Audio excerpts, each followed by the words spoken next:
Now, on the face of it, this may look like a standard BMW iX1, but it's not. What it is though is a masterstroke for BMW's India electric portfolio, and that how important this car is showcased in the fact that this car didn't make its global debut in China, but it made its global debut right here in India at the Bharat Mobility Expo 2025. This is the iX1 long wheelbase, a product that is not just significantly cheaper than the iX1 CBU that we got earlier, but it has more range and it makes some compromises in terms of the powertrain, but all of it is focused at making the second row more comfortable and giving you more range per charge. So let's not waste any more time, jump straight into our review of the iX1, something that is best understood from the inside. But before we jump on the inside, just to get a sense of how much has changed, the front end is still pretty much like the iX1, and if you've seen it before, you'll probably mistake it for the iX1. But it's once you step on the side where you realize that the wheelbase has grown by 110 millimeters, meaning that you have a much larger door for the second row, which means easier ingress and egress, but also a whole lot of more space on the inside.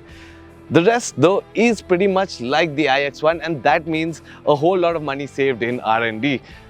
Let us jump now on the inside and tell you what has changed on this BMW iX1 long wheelbase.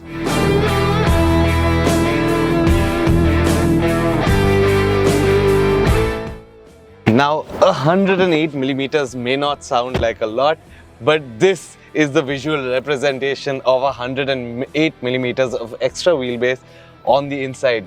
Now, if you've been in the iX1, you'll notice how palatial the iX1 LWB really feels. This has more than enough legroom with the seat back set to my position, more than enough headroom. You get additional cushioning of 10 millimeters for under thigh and additional recline of the back seats, which gives you that sense of space. Now, all three seats are reclinable, which means that although the system is a little weird, you can recline a few additional degrees on the iX1 LWB. And overall, even for spending long hours in the second row, the iX1 LWB really stands out for just having so much space. Now, in terms of kit, you obviously get a center armrest with cup holders, two AC vents, two fast chargers, a little storage there, and storage on the side pockets.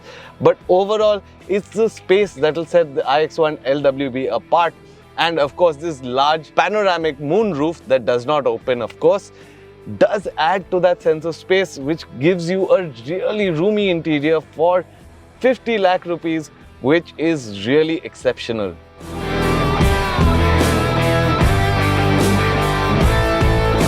Now you're joining me behind the wheel of BMW's electric masterstroke for India, the iX1 long wheelbase. Now you're going to say that what's the difference? It's just a long wheelbase version of the iX1. But actually, to keep it price competitive, BMW have worked a little bit of magic under the skin as well, where the iX was a CBU, of course, but it was also an all-wheel drive two-motor car, which pushed the prices up considerably. What BMW have done here is kept the battery the same size, which means you get more range, 500 plus kilometers MIDC. Although in the real world, you are probably expecting somewhere between 400 and 450, depending on your driving style. But have also ensured that the range is maximized because there is only a single motor setup, which means that you do miss out on the total power output, where the iX1 with its twin motors made 314 horsepower and 494 Nm of torque. The iX1 LWB with its single motor front wheel drive setup makes about 204 horsepower and 250 Nm of torque, which is about 109 horsepower under what the iX1 made and about 200 plus Nm of torque less. But now, is this a really big difference in terms of drivability? Well, on the day-to-day, you're really never going to need all of the iX1's power, so it is considerably easy to drive, and because it is electric, you have all of those 250 Nm of torque almost easy at hand, which makes it pretty comfortable, and you never really feel the lack of power.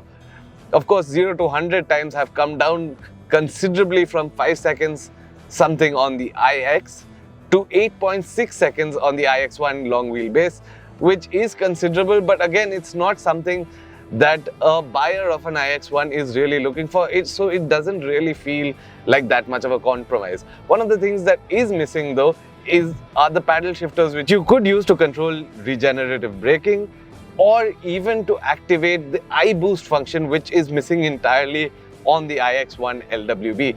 Now, there are a few compromises.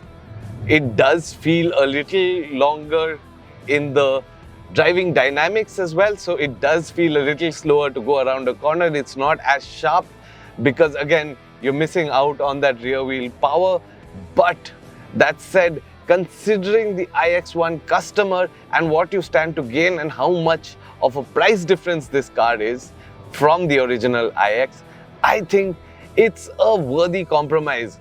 And for the price, you get plenty of space on the inside and a car that drives decently well with more range than you would have had on the CBU iX1, which I think is super cool. Now, I said at the beginning of this video that the iX1 long wheelbase was BMW's masterstroke for their electric portfolio in India. And when you look at the numbers, it's very, very hard to look away from a value offering like this, where you get more space on the inside, more range, a slight compromise in performance for 18 lakhs of the asking price of the iX1. This one now comes in at 49 lakhs ex-showroom, which makes it an incredible deal considering the package that you're getting on the inside and of course the fact that you get more range because it only has a single motor setup.